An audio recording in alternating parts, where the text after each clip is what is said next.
Welcome to the Prime Health Podcast with your host, Dr. Derek Barron. Dr. Barron interviews doctors, wellness experts, and healthcare leaders who are revolutionizing how we approach health and longevity. The Prime Health Podcast explores breakthrough science, personal and patient stories, and practical insights that are shaping the future of health and wellness. So sit back, listen in, and prepare to transform how you think about your path towards Prime Health with Dr. Barron and his special guest. Welcome back to the Prime Health Podcast. I'm your host, Dr. Derek Barron, and I'm here to bring you cutting-edge insights and practical strategies from leading healthcare experts for your journey to Prime Health in life and in business. So you know what's interesting about today's guest? Most surgeons focus on the procedure, but what if the real difference in patient outcomes starts long before anyone enters the operating room?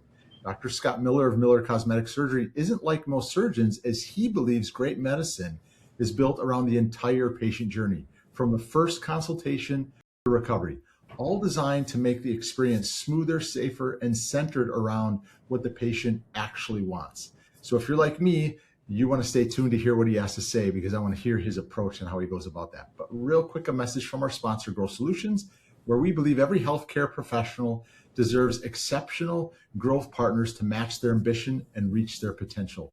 Growth Solutions is not an agency or vendor. We're a growth partner, and we take kind of a diagnostic approach to your business where we analyze where time, money, leads, opportunities, anything like that might be leaking. So we eliminate stressors in the business, such as new patient or client acquisition, marketing and growth strategies, reducing operational chaos with certain SOPs and frameworks. And then we help you understand AI and AI agents, because those robots are coming for our business, whether we want it or not. So if you've ever thought this, I'm too busy to grow, too slow to scale, or too overwhelmed to fix it, we are your solution. So feel free to drop in a DM to me at any point in time to see if you want a complimentary consult from a growth perspective. But you're here for a reason. That's to hear from our amazing guest today, and that's Dr. Miller. Welcome to the Prime Health Podcast, Dr. Miller, and please do tell us what you do and a little bit more about yourself. Great. So I'm a board-certified plastic surgeon in La Jolla, California, it's what I was born to do. Feel really fortunate to sort of have somehow, and I don't know how, because, you know, we all with our kids and people we mentor, and how do you find your perfect fit? But somehow I happened into my perfect fit, kind of a combination of growing up as an athlete, loving oil painting and art, and just the pursuit of sort of beauty and pursuit in general and flow states. And it all came together in this field. You know, a lot of medicine is extremely algorithmic, where, you know, step 1, step 2, step 3, and plastic surgery, I think, is unique among the medical fields. There's aspects of each medical field, obviously at the highest level and at the far reaches of research, that get very creative.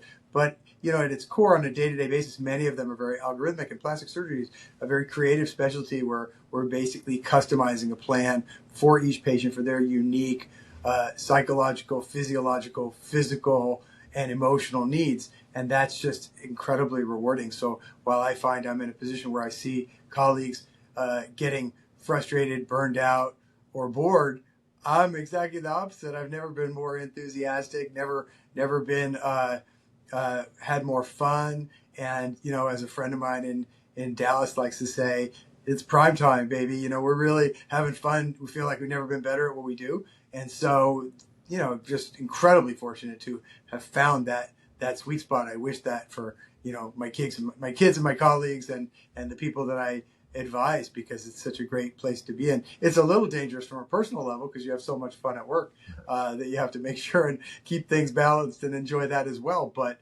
it's better than the alternative. Yeah.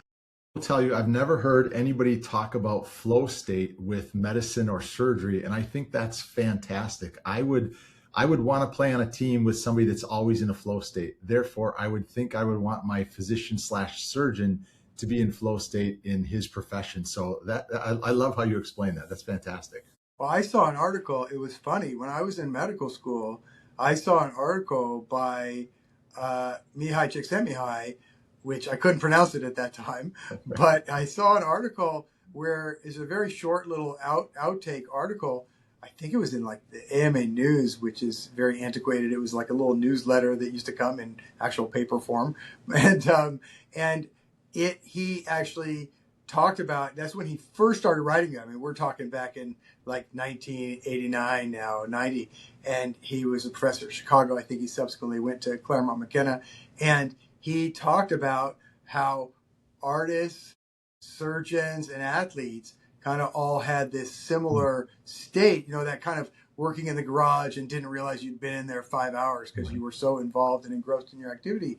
And for me, that really hit home because as a college tennis player who did oil painting, who was interested in medicine, I thought, yeah, that's exactly it. And that actually was very helpful when I went to interview for residencies because it made it easier to explain why I wanted to do what I wanted to do. And I experience that every time I'm in the OR to this day. Yeah, that's again, it's interesting. So who's the physician's name that wrote the article? Yeah, so he's a researcher. His name's it's a Czechoslovakian name, but it's pronounced Mihai Csikszentmihalyi.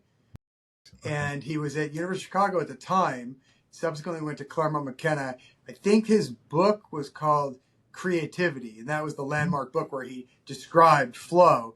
And like I said, this is interesting because this was back in the late 80s, early 90s. And I think in the last 5-6 years, somehow the world finally discovered his work.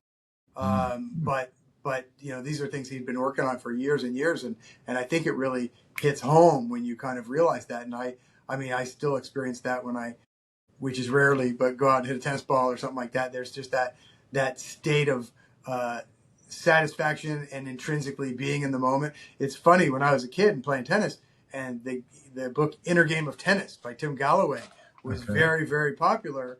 And I can't say I fully dove into that at the time, but I think that's where he was kind of going with it as well, is just trying to lose yourself. My son played college tennis, and I asked my son once when he was in a junior tournament, and I noticed he was playing particularly well, and he was smiling when he was on the court. And I said, "Hey, Eric, I never seen you smile that much on the court." He goes, "I was just laughing because I couldn't miss." And he was just in that state, And so they call it the zone, flow, whatever you want to call it, where he was just positive feedback. The better he hit, the better he felt, the more he kind of stayed in the moment. So yeah, I think that's what surgery is all about. Surgery is a very complex state of maneuvers and decisions, and you really have to be in the moment because you can't, you don't get a, it's funny. I read a lot of business stuff, and when you read this business stuff, it talks about iterate, and fail forward. Well, that doesn't work in surgery. No. So I read that and I'm like, well, I don't know about that for us. So, we have to, for us, it's very much like a sporting event. It's game day, it's game time. You have to be ready. You have to think about it the night before and be there in the moment. And, if you have a sniffle or a sore, this or that, you got to put that aside and get to work. And so to me, there's a lot of event game day mentality that goes into surgery that has that commonality with sports. And then, of course, the creativity of art is brought in. So plastic surgery for me was a perfect fit, and I get to exercise it on the daily basis on behalf of and in the service to patients who are seeking ways to feel better about their presentation to the world. Yeah. So you going into medical school, did you know right away, or because you were an athlete, were you thinking orthopedic surgery? Did you know right away because of that kind of art mix as well that you were thinking plastics or cosmetic surgery? Yeah, I would say I had a bit of an inclination. I spent the summer before medical school teaching tennis at John Gardner's Tennis Ranch in Scottsdale. Okay. And so the thing is, in Scottsdale, in the summer, by 10 a.m., it was too hot to do. Nobody wanted to play. So we taught lessons from 6 to 10, and then we were pretty much done. So I opened the phone book, flipped through, and I found doctors of different specialties, and I asked them if I could come, shadow them and hang out with them and watch what they do and see what they do. So trying to get some idea of what I might want to do, including orthopedics, dermatology, plastic surgery, rheumatology, different fields. But, I did 2 or 3. And of course, coming from sports, you always think orthopedics a little bit, right? Having said that, most of my life at that point, my later youth and early adulthood had been spent really in the world of sports in a pretty big way, playing Division I college tennis and stuff. And I spent a lot of time in the trainer's room and everything. And I almost felt like, in a way, that seemed less evolutionary for me, a little bit boring. I really wanted to go do something sort of different and that was my own. So that kind of pushed me away from the sports a little bit and the sports medicine. And then I ended up working with a plastic surgeon who's now retired in Phoenix. And once I hit his office and started following him around, Jack Friedland, I really got lucky. I literally flipped the phone book and I ended up with the president of the American Society of Aesthetic Plastic Surgery and, a guy who was very charismatic, friendly, wonderful guy. And I followed him around for the rest of the summer. Every time, as soon as I'd finish on the tennis courts, I'd jump in the shower and run over there and watched him in the OR, watched him in the clinic. And just, that was it for me. I wanted to be that guy. Well, that's good that you had a great mentor to start with, even though, and there's no better way to do that, to get your feet wet, by following great people that are in practice and learn from them at the start. Right. Having said that, and just to kind of, for any of the medical students out there or people early in their evolution, I definitely tried really hard to keep an open mind going into medical school. I think that's really important. I think you have to become a good doctor before you can be a good specialist of any type. And so, as I dove into every topic, I think if you get too mindset too early that this is what I want to do, then it's really easy to dismiss the other topics and fields that seem different but are really adjacent and really overlap and important. And this from your work, that you overlap with your peers of different specialties and different particulars.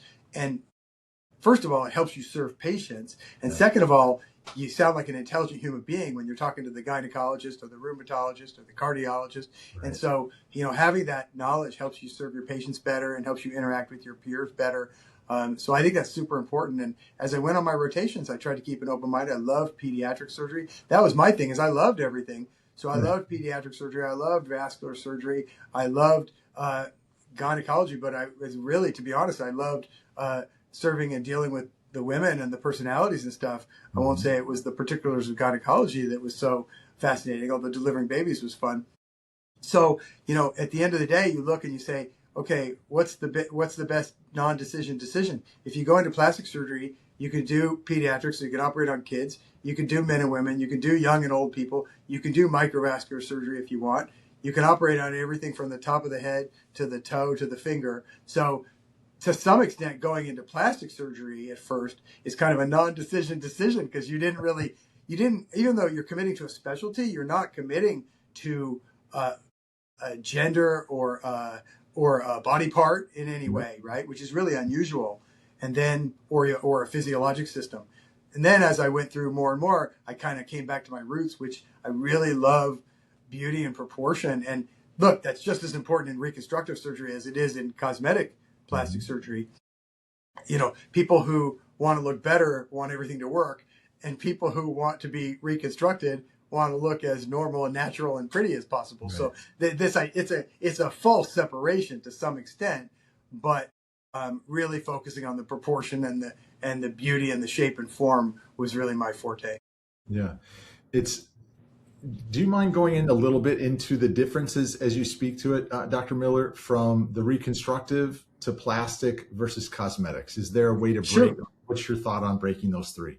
No, I think it's super important. In fact, in my book, which I know we'll get to, I actually have a little box outlet to delineate, just so we get the language right, because it's so important and it's so confusing for the public to really hone in on what people are talking about. And wait a minute, I'm so confused. In fact, we did a survey, just as an aside, in our waiting room. Me and I'm a part of this group called the Cannell Society in honor of Bruce Cannell, who was one of our mentors. And we did a little survey among about 20 offices where for a month we gave every patient who came in this little 5-question survey.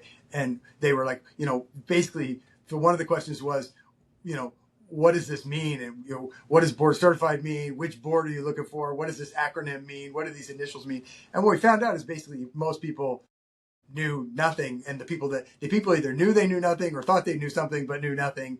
And so it's really confusing world for patients out there. But basically, the field of plastic surgery it means from Greek plastikos, to mold or to change, and that involves restoring form and function to what either nature or misfortune has taken away. So congenital problems or traumatic problems, and congenital problems obviously can veer into aesthetics, right? Who's to say when prominent ears is a deformity or when it's just an aesthetic, unfortunate occurrence, right? Okay. What about a deviated nose? Now, obviously, when you can't breathe right, you can't breathe right. But I think everybody has a level at which they would call a deformed nose just not a great nose. And then there's a level at which you'd say, hey, that's a deformity. They should get that covered, right?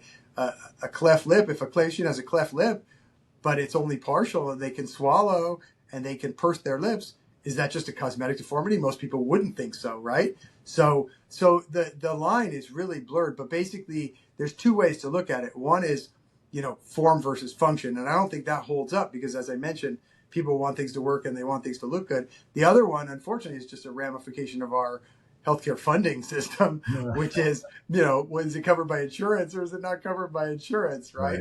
So cosmetic surgery appropriately done is a subsection of plastic surgery. It's cosmetic plastic surgery, and there's reconstructive plastic surgery and cosmetic plastic surgery. And cosmetic plastic surgery is more interested in taking things that would fall within the acceptably normal realm and making them look optimal or enhanced for that patient to give that patient more self-esteem and self-confidence. And then reconstructive plastic surgery is more the realm where things aren't quite working right, whether that's an obvious case, as in the case of a cleft lip or palate type of thing, or a Poland syndrome where you're missing your pectoralis muscle and you can't function right with your arm or do certain exercises, and you have a deformity where there's a gap, or there's a huge range. Plastic surgeons who do hand surgery for duplicitous contracture where the hand is contracted up, etc. So it's basically they all fall into the realm of plastic surgery. Okay. When plastic surgery is the only board certified by the American Board of Plastic Surgery or American Board of Medical Specialties to do cosmetic surgery. There are other sort of, as you people can make and put an ink behind anything incorporated. Right. And there's the American Board of XYZ Inc. It doesn't make it an officiating body, but the American Board of Medical Specialties is certified by the AMA to certify different boards, and the American Board of Plastic Surgery is the one that cosmetic falls under, if that makes sense. Yeah. So I'm not saying that there's not people out there who are competent to do things that they do all the time. I tell people one of the biggest things you look for is somebody who does something over and over. So I don't care what somebody's certification is. If they do it once a year, I wouldn't go to them. But if you're looking for people who probably have the most foundational training, then that's going to be a plastic surgeon who's then zoomed in on a particular area and done it over and over and over. I think about it like, again, tennis was a formative part of my youth and maturity. And basically in tennis, I think there's people who play in adult tournaments and they're really a 4.5, but they play down in a 4.0 league. And when I was a kid, you might play down from, play down a level if you wanted to do really well, or you might play up a little level if you wanted to face a particular challenge. And so I always think as a patient, you want a doctor who's playing down. You want a doctor who's overtrained, overexperienced, and then doing a procedure that's not at the very peak of their skill set, right? And that's where flow, we come back to flow because flow is that state where you're not at your peak where your flow is disrupted because it's too much for you. You're also not below a level of interest or challenge where it's too boring. You're just right at that sweet spot. That's when you experience flow. And I think you want a surgeon who's there at that point where they're interested, they're fascinated, they're passionate, and yet, they're not, you don't have somebody trained to play mini golf and then they're suddenly playing Augusta. That's not a good idea either. No, great point for sure. Putt, I can win at Augusta. Hopefully I can keep it in the greens. Exactly. So if I have a paid from a surgeon standpoint in private practice, who's, I get paid, and more importantly, I achieve my personal satisfaction and peace of mind from hitting home runs, maybe the occasional triple. I can't, singles and doubles are very disruptive to my life, and striking out is unacceptable. Yeah. So to me, I want to stay in that zone of not only competence, but excellence. Yeah. And that, I do that by having sort of overtrained and then step back. So that's where I think that, being a board certified plastic surgeon, then zooming in on aesthetics, spending an extra year with a legend in that extra training, then going on and practicing for over 25 years, that's what I'm saying. You're in, that's why my friend in Dallas says, prime time, you're in your sweet spot, because you worked really hard to be at that place where you can really serve patients best and help them to achieve their goals. And that's what it's all about. I mean, I think it's so many people in our industry get confused about who's the hero of the journey and who's Yoda. We're Yoda. We're here to help. And it's not our journey. And I think that is something that gets lost in the plastic surgery milieu sometimes. And I've even seen, well-known and well thought of surgeons from the podium, at meetings dismiss the idea that well, what if a patient wants this and what if a patient wants that? And, I'm here to mold my sculpture and make my art, and that's of no concern. Well, that is of absolute concern. Like, they have a messed up set of priorities, and they're forgetting who's the hero here, No, very good point. When you're talking about kind of hearing from others, learning from others, what it may be, I would assume in your profession of plastic surgery that you have a philosophy of how you practice that's grown over time. So how is your philosophy different than some of the other providers? I mean, I think that you figure out what works and doesn't work, and what works really well and what works okay. And also, as I kind of go into in Authentic Beauty, is paying attention to the risk reward. There's things that are high probability and high ramification. And if those things are bad, we really got to stay completely away from those. There's things that are high probability and low ramification, not a huge concern, like let's say a cough after surgery or something like that, right? But then there's things that are really high ramification and low probability. We should stay away from those. So we kind of go through that. I want to do little things that have big effects. And I'm okay doing little things with little effects or big things with big effects. What you really want to avoid is big surgeries, big incursions into people's life and lifestyle, anatomy, etc., that don't really do all that much. There's no point to that. Yeah. Or things that have the potential for really big complications. I saw a patient today, and she could have a belt lipectomy, which is where you go 360 degrees around, but that's a 25 to 50% chance of some degree of low to medium to high complication. Now, do people really explain that when they suggest that procedure? I think not. So I think that, if you really talk that out for her and her life and lifestyle and needs and dependence and her kids and things she has to, then you say, okay, look, we have this other operation that's going to accomplish 85+% of what you want. And at that point, we can sort of guarantee that, within 3-4 weeks, you're back to your daily routine. You could be taking the kids to school and doing that sort of thing. That's a good example of a situation where, that matters. And it particularly matters. You got to put yourself in their spot and feel their needs and wants and make your suggestions from that vantage point. I mean, you look at things like, I jokingly say to patients, like, I could put a tail on you if you want, but that doesn't mean it's a good idea. So there's a difference between what we can do as plastic surgeons and what we should do. Yeah. Yeah.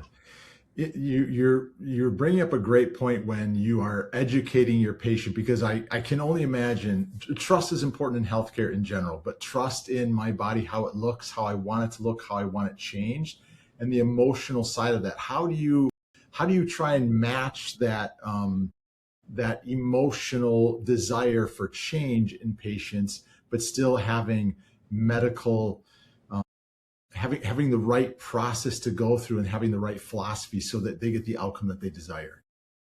Yeah, I mean, I think I break it down. It sounds a little, it's kind of either catchy or cliche, but, I kind of think about visualizing, analyzing, customizing, actualizing to realize. So, I visualize what results are possible.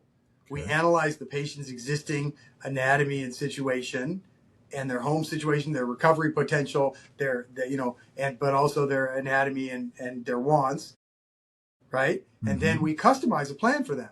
And that's the part where you have to listen. You have to take in the information.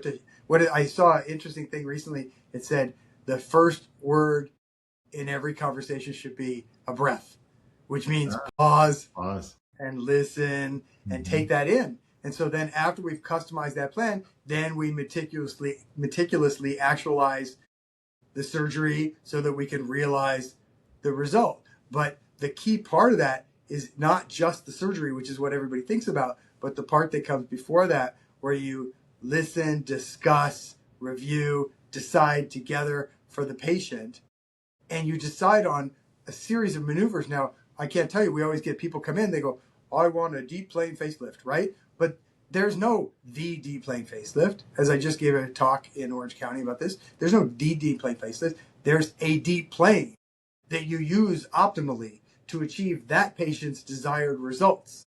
Okay?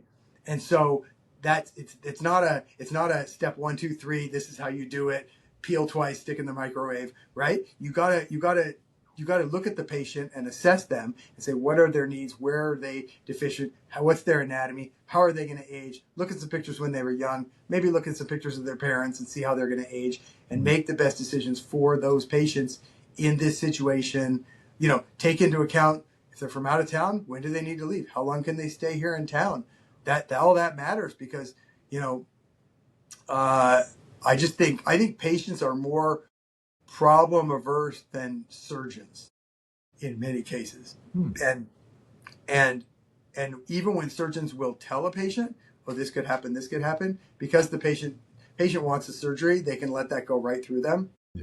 So you need to you don't want to think for a patient, but you do want to think with a patient. You can't just list out these things and say, okay, they said they're good to go and go. You have to say, does this really work for you? Because this is going to involve, for instance, if you did a tummy tuck with a bunch of liposuction, well, they're more likely to have fluid afterwards. So, and then they're more likely to need a drain for longer. Does that work for you? What's your, or you can get, lose 10% or 5 or 10% maybe of the result that you're going to get from doing the liposuction with the tummy tuck, but then you're scot-free and you're 2 weeks out and you can be healed and back to your activity. Or no, maybe that is worth it to you. I'm not making a judgment on that. I'm just saying each person needs to be aware of and know that. And you need to work through this. As a surgeon, you need to work through it with your patient. As a patient, you need to work through it with your surgeon. So we have a thing in the book where we talk about it's a decision. One of the things we tried to do is give a lot of tools and tips and tricks because when you write a book, the worst thing you want to do is write something useless. And it'd be really embarrassing if people you knew looked at it and said, oh, that's useless. So, I particularly put in a lot of tools and checklists and forms and decision tools. One of the things we have is a decision aid. The A stands for aggravation factor. The I stands for improvement potential, which you work out in discussion with your surgeon. And the D is for the downside considerations. So you say, and we have a scale and we have some questions that help people decide on where they fall in that scale, right? So but it helps them give a ranking to what's the aggravation factor of this feature they don't like, what's the improvement potential, what's the downside consideration. You give them a score 1 through 5, but there's no 3. 3 is illegal because 3 is a cop-out, right? Okay. So 1 through, it makes you make a call, right? It's either a 2 or a 4 at that point, right? In the middle. So, and then you pop them into a formula, you get a score. And again, the numerical part is more facetious, right? The value of it is in going through that process. But you get a score, and actually, if it's 3 or higher, you probably should have surgery. And if it's 2 or less, you probably shouldn't, because the aggravation it's A plus D minus A plus I minus D divided by 2, and it's a funky score. But the bottom line is it works out almost exactly. It's always right. Is 3s kind of think about it, 4 and 5 do it, 2 or less you shouldn't be doing it because the aggravation factor and the improvement potential isn't enough to compensate for the downside consideration in your life. Yeah. And so, And that patient probably doesn't know what the downside potentials are. You've got to coach them to that point because they're coming in so full of emotions and how they want things changed. You've got to help 100%. them past that. Exactly. For example, just to kind of cheat here and look at my own book. So before you do that, so just so I can let everybody know, the book, Yeah. your book is titled "Authentic Beauty: Defining Yeah. a New Standard of Care and Results in Plastic Surgery." Exactly. And so looking at where we have is, so for the improvement, you were asking about the improvement potential or the downside consideration. It would be both. Yeah. Downside. Most people are coming in not thinking that there is a downside. They don't Yeah. see a downside. I want to change, and you've got to help them to understand there is the potential for a downside. Exactly. So under downside consideration, a 1 would be I'm healthy, can afford it without stress or life burden, and can make the time. Flipping to the far side, a 5 would be not advisable due to health profile, current financial commitments, or time. And then there's some in the middle. And then we have some questions that help them to figure out where they are in that. So for example, is it medically safe relative to other actions that you do in your life? Right? Because that might be different. Medically safe is different for somebody who likes to jump out of helicopters than somebody who likes to, go for walks at the zoo. Yeah. Do I have time or do I want to make time? Would it negatively impact my life or lifestyle? So those are things you would think about in order to help you score that downside consideration. Okay. So just as an example, you're absolutely right. There was a book by the widow of Jack Welch, Susie Welch, and she wrote a book called 10-10-10, where it was like 10 weeks, 10 months, 10 years. And any decision you had, I came across this when I was helping my son decide where to go to college. Okay. And so, any decision you had, you would kind of say, how am I going to feel if I decide decision A? How am I going to feel about that in 10 weeks? How am I going to feel about that in 10 months? How am I going to feel about that in 10 years? Right? And then, or what about option B if I decide no, and so again, the value is in the process of going through that thought process. And sometimes the answer kind of comes to you rather clearly. No, this is actually really something I want to do. It also makes you realize that you don't care about 10 weeks as much as you care about 10 months and 10 years. Right. So it's a perspective and priority setting activity too. So I found that really helpful. And then that kind of made me want to create something for our patients to help them work through, because I always saw them kind of mentally struggling and working through these kind of issues. And this seemed to really do wonders for them to kind of zoom in on, understand themselves better. And again, it's about them and themselves, but we can help them get there through some of these tools and charts and checklists and things like that. So the book, Authentic Beauty, was it written in your perspective for other physicians or for patients or a combination of both? So it was primarily written towards, let's say, a sophisticated patient, right? Mm-hmm. So the patient who really wants to know more, to understand. It was written after 25 years of answering questions and seeing lights go on in patients as we discussed things and getting feedback for what information was helpful for them and what information wasn't. And I felt like there was knowledge that needed to be had that wasn't had, to make decisions that needed to be made so they can make them better. And it wasn't really out there in that way. In a way, there's some really simplistic books. You can get Plastic Surgery for Dummies, but that's kind of at a really base level. And then there's a bunch of medical textbooks that are written for doctors or for researchers, but there wasn't something in the middle and I think there's increasingly more and more patients who are fairly sophisticated about this stuff. They're doing their reading and they're doing their research, and they want to go next level. They want to understand as if their cousin, brother, friend, or neighbor was a really great plastic surgeon who could give them advice. Mm-hmm. I think that it serves a great function for patients, giving them a roadmap, a trusted roadmap to how to get to where they want to go. I also think it presents a practice model that patients can look for in the practices they see, but also a practice model that young plastic surgeons or people striving to be better, do better, provide better can use and follow to help serve their patients better. And then lastly, it tries to, explain a lot of facts, debunk a lot of myths, and go into some of the more procedural details and understand the processes better. So it's really broken into 3 parts that way. And so the practice paradigm part in the middle, I think, does present. I've had several doctors, both of plastic surgeons and other specialties, who found the practice model part, that presents a paradigm of practice, like our passion for performance, the four being quality, integrity, safety, and service, and how we incorporate those in our day-to-day service to patients.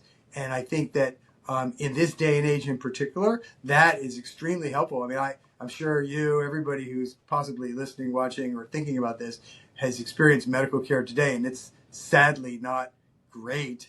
And I think that there's a lot of good people in the system, but the system is not set up to encourage the best behavior. And the only way that's going to change is first with people insisting that this is the quality of care they want to provide. And second, with them using that influence and efforts to better the systems. But in the meantime, we just need people committed. I mean, you can't have people, not to get too into the weeds, but I've seen patients who had surgery and they saw the doctor at a week out, and then they were told to make a 6-week appointment, but they can't get an appointment for 4 or 5 months. That's not acceptable. That's not even ethically acceptable. It's certainly not acceptable morally. And that's not, I don't think, where anybody who thought they wanted to be a doctor one day and aspired to that that's not the care I don't think anybody wanted to provide, but the systems are broken. So, we in plastic surgery, not to get on a high horse, because we are very, very lucky to be a little bit unleashed from the system. Sure. So like that, to me, that comes with a responsibility. I can't blame the system for practicing in a poor manner or not following up and not being vigilant, and all the things that we know everybody should do anyway. But there's no excuse, and we don't accept any excuse. And I think we present a practice model where you can still do that in an efficient system. It doesn't mean, I understand the limits on a doctor if you're primary care and what you're getting paid, and you can't spend more than 15 minutes with a patient, or you're now taking a loss, or you can't see enough people, and then you have to start this concierge care, and then you feel like you're limiting who you can see. But there's other ways to structure things. But what you can't compromise on is the core ethics and model of how you take care of a patient. When a friend or family member, your brother, sister, mom, we would want them, how do you want them taken care of, when you'd want them seen, how you'd want their question answered. There's all these portals. Every healthcare system has a portal. You put a question in the portal, they said they'll get back to you in 72 hours. If you had surgery, is that acceptable to hear in 72 hours the answer to your question? I don't care how trivial your question is. And by the way, most of them still don't answer you in 72 hours. Right. So, and I know there's probably a bunch of people nodding because they've had that experience. You put a question in, it's been a week, they said 72 hours. Even 72 hours is ridiculous. So you can't, there's certain things that can't be compromised on. I find it so sad that they are. And I think that we try to present a paradigm of practice. If somebody's setting up a practice or restructuring a practice, that they can, you got to have your North Star, you got to have your priorities, and then you build the structure around the core priorities. You don't just build the structure and then kind of, let's not forget about this stuff. It should be built around them. That's the hull of the boat, so to speak. I like that approach. So you've been in practice for 25 plus years. Yeah. What's the vision for your practice in the next 3 to 5 years? Yeah. So I actually just read this book called The Way of Excellence by a guy named Stolberg. I can't remember his first name. Let me see. Brad Stolberg. And so I didn't want to act like this was my idea. But he said the key to satisfaction, excellence, what some people call arte, he said, is basically mastery and mattering. And I think that kind of catches it in really 2 quick words. I think there's a certain joy and flow, to come back to that again, in mastery of things that matter. And so, again, that doesn't mean we all have to be, working for the State Department to negotiate world peace. And it doesn't mean we have to be Mother Teresa dropping into battle zones of trauma and poverty. It just means we have to take care of each person, in our case, each patient, as best we can, the person in front of us, with everything we've got, both psychologically, emotionally, and physically, with regard to our tools and skills. And so that's how I define that. To me, that's my place in the system where I can contribute, is by taking care individually. And I think by doing that, you can kind of serve as a little bit of a role model or guide. And it doesn't matter if the person, I like to think, if you're a bank teller and you had a breast dog and you had a great experience, were really well cared for, you're going to then want to take care of your clients at the bank, a little bit better. And then those clients are going to, I think there's a virtuous cycle that gets started when people feel well cared for, well thought of, and well treated. And like we say in our, you stand taller, smile brighter, embrace the world with more confidence. And that enables other people to do it too. So that to me is the mattering part. Again, everybody decides that for themselves. So you ask where I'm going. I don't have any grand plans or aspirations other than I do like teaching a lot. I think that I went to a meeting in 1995 and I was just like in kind of like about 2 years before I finished my training in plastic surgery in 97, from general surgery to 95, plastic surgery to 95, 97. And I went to this meeting in Florida and there was a surgeon from Miami and he got up on the podium and he wasn't one of these guys you see at every meeting all the time, everything the same. And he said, I've been in practice for 30 years. I'm retiring. And I thought I should talk one time about what I think. And that's kind of what my book is. My book is me trying to say, hey, look, I've been doing this. And I remember thinking, I want to be that guy. I don't want to be the guy who's been in practice 2 years telling everybody what to do and how to do it. Yeah. I want to be that guy that had been in practice 30 years. And I'm telling you what happened. He had his top 10. He was going through them. And, you've been to these meetings, and he used up he went through and I think he had 4 left. And they go, okay, time. And then the next speaker. And then after all those speakers in that session, they had a panel.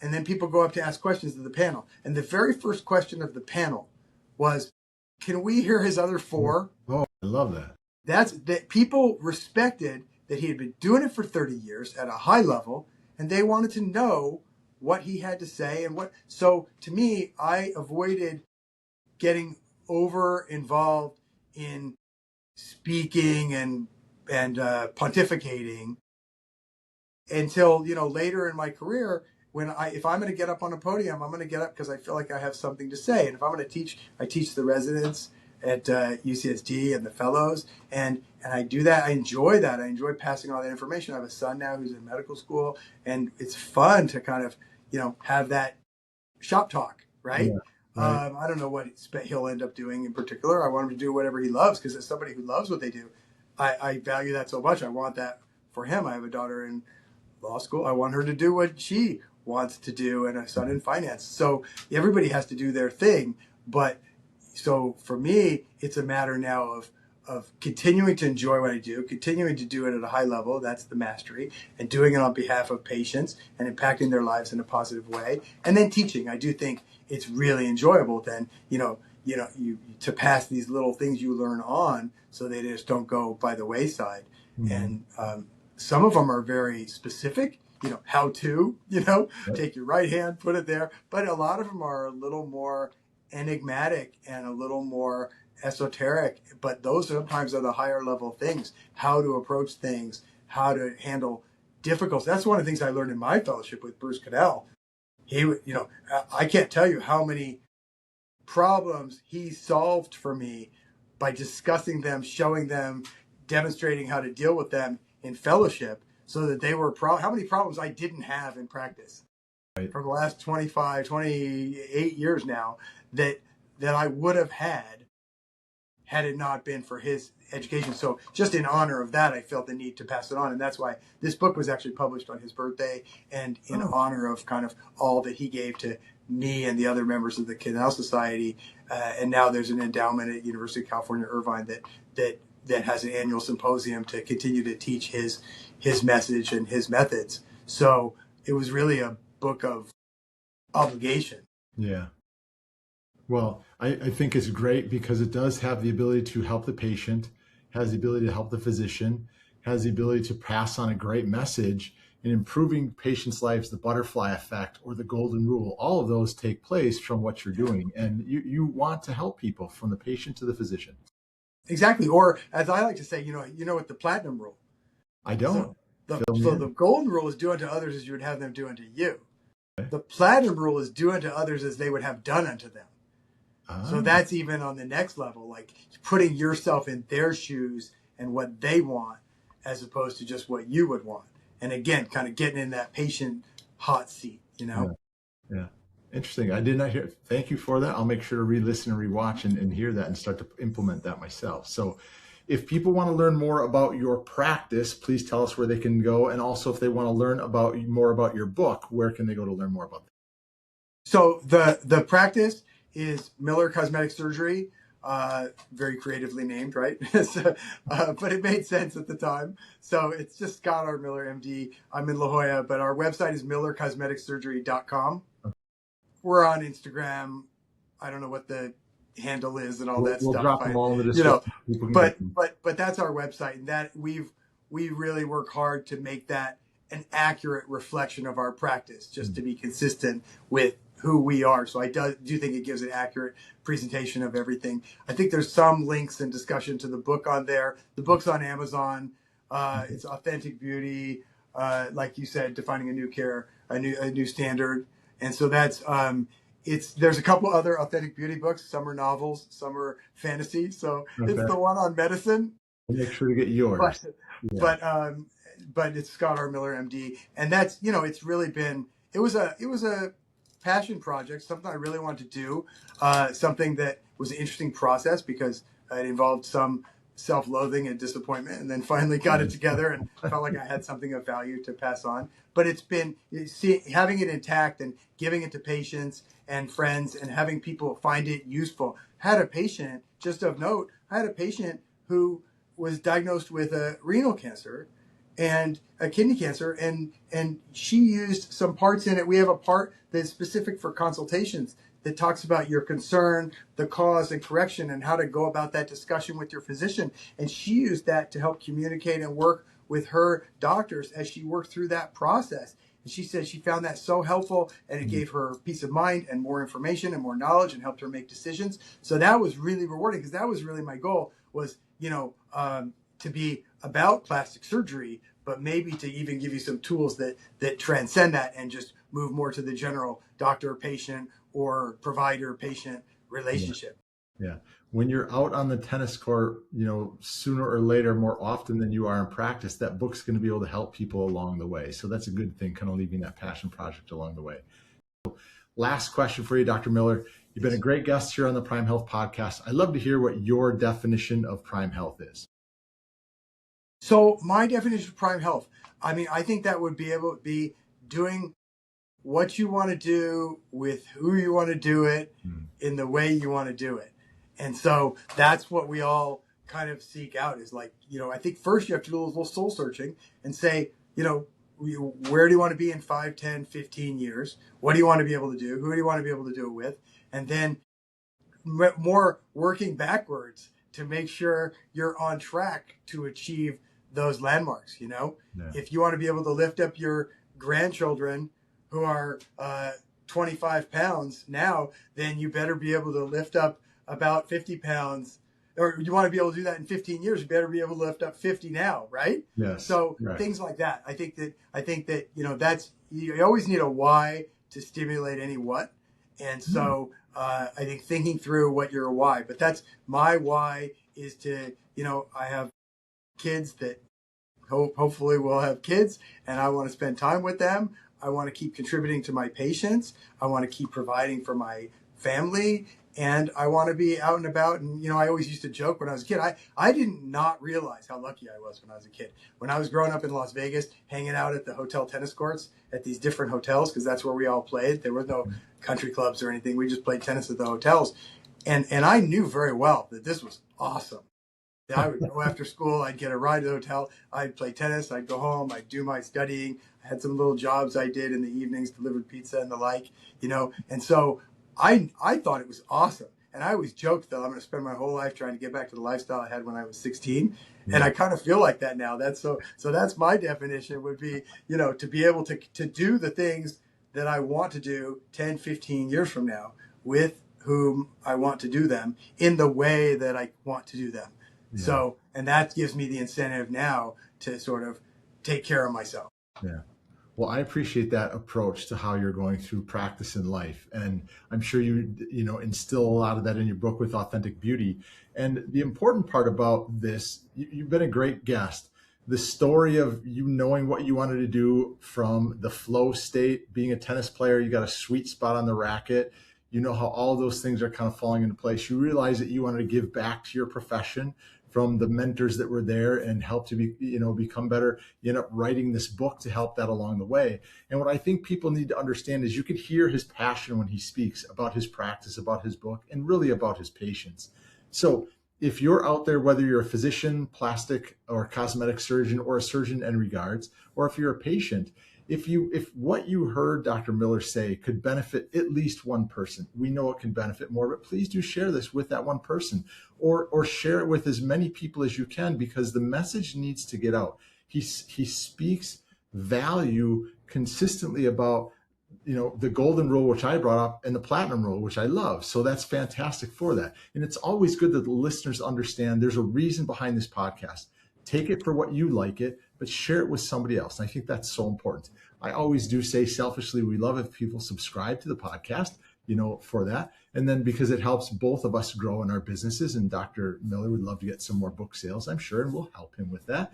But until next time, remember that everybody is on a journey together towards true wellness. Or whether you're taking charge of your own health or guiding others in theirs, every step forward matters. So we do always ask, please do stay committed to your Prime Health journey. And again, Dr. Miller, thank you very much for being a great guest on the Prime Health Podcast. Thank you. Enjoyed it very much.